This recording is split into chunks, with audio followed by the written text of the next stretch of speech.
जबकि अन्य पिछड़े वर्गों के लोगों को ये भी मालूम होना चाहिए कि इन्हें मंडल कमीशन की रिपोर्ट के तहत आरक्षण की ये सुविधा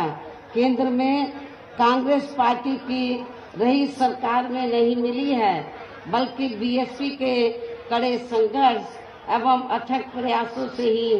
केंद्र में रही श्री बीपी सिंह की सरकार में इन्हें ये सुविधा मिली है, जिसका अब यहाँ जातिवादी विरोधी पार्टियों की सरकारें इन्हें पूरा लाभ नहीं दे पा रही हैं। और यहाँ मैं आप लोगों को ये भी बता देना चाहती हूँ, अब चुनाव के दौरान खास तौर से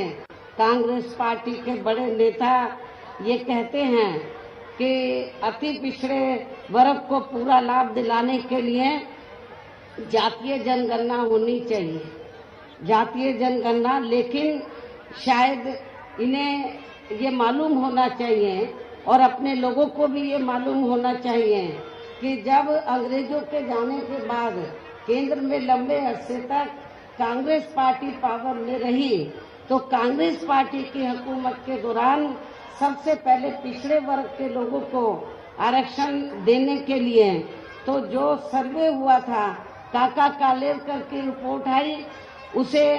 कांग्रेस पार्टी की सरकार ने उस समय लागू नहीं किया। उसके बाद मंडल कमीशन की रिपोर्ट आई, उसे कांग्रेस पार्टी की सरकार ने लागू नहीं किया। तो जो कांग्रेस पार्टी अति पिछड़े वर्गों की मंडल कमीशन की रिपोर्ट को जिसने लागू नहीं किया, काका कालेलकर की रिपोर्ट को लागू नहीं किया,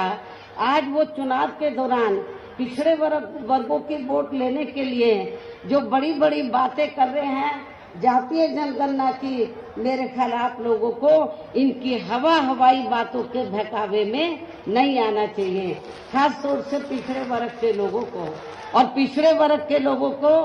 जो आरक्षण की सुविधा मिली है, तो ये देन बीएसपी की है।